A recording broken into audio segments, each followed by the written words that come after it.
Hello friends, welcome back to my channel. இன்னைக்கு நம்ம பார்க்க போற வீடியோ, நெறைய பெண்களுக்கு கர்ப்பப்பை வாயு வந்து எந்த வாரத்தில, எந்த மாதத்தில எவ்ளோ சென்டிமீட்டர் ஓப்பன் ஆகணும்? கரெக்ட்டா ஒரு சிலர் வந்து 9 மாதங்கள்லயே, அதாவது 8 மாதங்கள்லயே உங்களுக்கு நடக்க ஆரம்பிச்சுருச்சுன்னா, எனக்கு இன்னும் கர்ப்பப்பை வாயு ஓப்பன் ஆகலன்னு சொல்லுவாங்க. நார்மலா எந்த வாரத்தில ஓப்பன் ஆக ஆரம்பிக்கும்? எந்த வாரத்தில் எவ்ளோ சென்டிமீட்டர் ஓப்பன் ஆக இருந்திருக்கணும்? 1 சென்டிமீட்டர்லேருந்து 10 சென்டிமீட்டர் எப்படியெல்லாம் ஓப்பன் ஆகும்? குழந்தை வந்து எந்த வாரத்தில தலைகீழா திரும்பணும்? அத பத்தி தான் இந்த வீடியோல நம்ம பார்க்க போறோம். வீடியோவ ஸ்கிப் பண்ணாம முழுசா பாருங்க. அப்பதான் உங்களால எல்லாத்தையும் தெரிஞ்சுக்க முடியும். நம்மளோட சேனல்ல முதல் முறையா பார்க்குறவங்களா இருந்தீங்கன்னா, சப்ஸ்கிரைப் பண்ணிட்டு பாருங்க. அப்பதான் நான் போடுற யூஸ்ஃபுல்லான வீடியோ உங்களுக்கு நோட்டிஃபிகேஷனா வரும். நார்மலா நெறைய பெண்கள் வந்து எந்த வாரத்தில குழந்தையோட தலை திரும்புங்கிறதே ஒரு சிலருக்கு டவுட்டா இருக்கும். அ 28வது வாரத்திலருந்து 32 வாரங்களுக்குள்ள குழந்தை வந்து ஹெட் டவுன் பொசிஷன் வந்து வரும். ஒரு சில பெண்களுக்கு 36 வாரங்கள் வரைக்குமே ஆகலாம். எந்த ப்ராப்ளமும் கிடையாது. ஆனா மேக்ஸிமம் 36 வாரத்துக்குள்ள ஆகுறது ரொம்பவே நல்லது.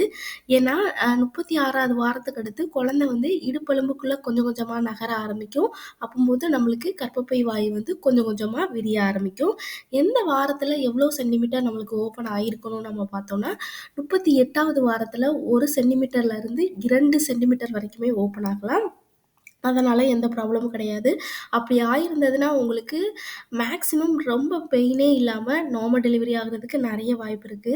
ஏன்னா, ஒரு சில பெண்களுக்கு வந்து வலி வந்த பிறகு தான் கொஞ்சம் கொஞ்சமா செர்விக்ஸ் வந்து ஓப்பன் ஆக ஆரம்பிக்கும். ஒரு சிலருக்கு வந்து 1 சென்டிமீட்டரோ, 2 சென்டிமீட்டரோ வந்து 38வது வாரத்திலேயே ஓப்பன் ஆக ஆரம்பிக்கும். அவங்கலாம் வந்து நல்ல வேலை பார்த்துருப்பாங்க, நல்ல எக்ஸர்சைஸ் பண்ணியிருப்பாங்க.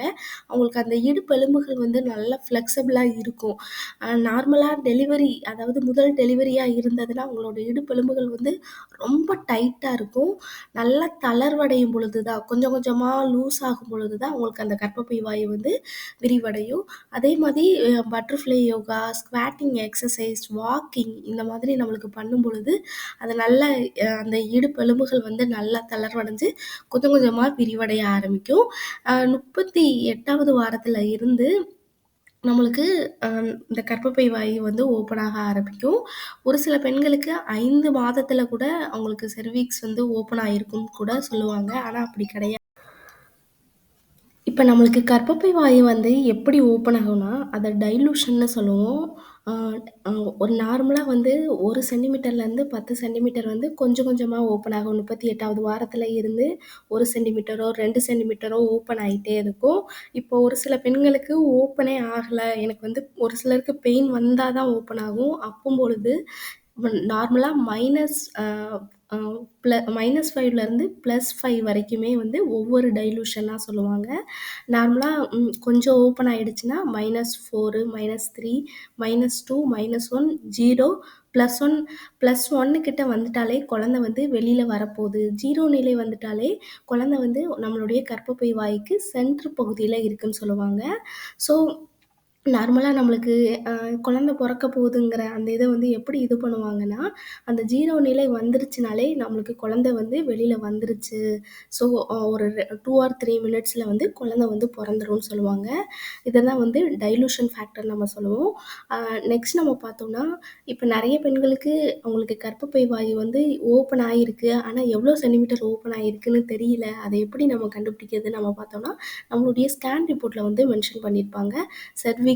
செர்விஸ் டைலூஷன்னு சொல்லியிருப்பாங்க. இல்ல செர்விக்ஸ் லென்த்துன்னு சொல்லியிருப்பாங்க. 1 சென்டிமீட்டர், 2 சென்டிமீட்டர்லேருந்து உங்களுக்கு இது வந்து 8வது மாதத்துடைய ஸ்கேன்ல இருந்தே நம்மளுக்கு இல்ல இன்னும் ஓப்பன் ஆகலன்னா கூட க்ளோஸ்டுன்னு கூட நம்மளுக்கு மென்ஷன் பண்ணியிருப்பாங்க. ஸோ நீங்க நல்லா ரீட் பண்ணி பார்த்தீங்கன்னா, உங்களுக்கு ஈஸியாவே இருக்கும். அதே மாதிரி நம்மளுக்கு எந்த வாரத்தில எவ்வளோ குழந்தையோட வெயிட் இருந்தா நம்மளுக்கு ஈஸியா வெளியில வரும்னு நம்ம பார்த்தோம்னா, 3 கிலோ 3 1/2 கிலோ வரைக்குமே நம்மளுடைய சப்ஸ்கிரைபர் ஒருத்தவங்களுக்கு நார்மல் டெலிவரி ஆயிருக்கு. ஸோ குழந்தையோட வெயிட்ட வச்சு நம்மளுக்கு நார்மல் டெலிவரி ஆகாதோ, ஆகுமோ அதெல்லாம் எதுவுமே கிடையாது. நீங்க நல்ல எக்ஸர்சைஸ், வாக்கிங், சோம்பு கசாயம், ஜீரக கசாயம், அ சோம்பு கசாயம், முருங்கத்தல கசாயம் இதெல்லாம் நீங்க எடுத்துக்கொள்ளும் பொழுது, உங்களுக்கு சீக்கிரம் அந்த செர்விக்ஸ் வந்து ஓப்பன் ஆகுறதுக்கு இது ரொம்பவே ஹெல்ப் பண்ணும். நெய் வந்து நம்ம எடுத்துக்கொள்ளலாம். ரொம்ப அதிகமா எடுத்துக்கொள்ளாட்டி கூட கம்மியான அளவு எடுத்துக்கொள்ளலாம். விளக்கெண்ணெய் ஆம்லேட் நம்ம எடுத்துக்கொள்ளலாம். சுடு தண்ணி டெய்லி குளிக்கலாம். அப்படி குளிக்கும் பொழுது உங்களுக்கு ஈஸியா நார்மல் டெலிவரி ஆகுறதுக்கு இது எல்லாமே ஹெல்ப் பண்ணும். செர்விக்ஸும் ஓப்பன் ஆகுறதுக்கும் இது எல்லாமே ஹெல்ப் பண்ணும். அ நார்மலா இந்த ஸ்குவாட்டிங் எக்ஸர்சைஸும், பட்டர்ஃப்ளை யோகாவும் நமக்கு செர்விக்ஸ் ஓப்பன் ஆகுறதுக்கும் நார்மலா செர்விக்ஸ் ஓப்பன் ஆயிட்டாலே நார்மல் டெலிவரி ஆகுறதுக்கு அதிகமான வாய்ப்பு இருக்கு. ஓகே ஃப்ரெண்ட்ஸ், இந்த வீடியோ உங்களுக்கு ரொம்பவே யூஸ்ஃபுல்லா இருக்கும்னு நினைக்கிறேன். இந்த வீடியோ பிடிச்சிருந்ததுன்னா லைக் பண்ணுங்க, ஷேர் பண்ணுங்க, கமெண்ட் பண்ணுங்க. மறக்காம சப்ஸ்கிரைப்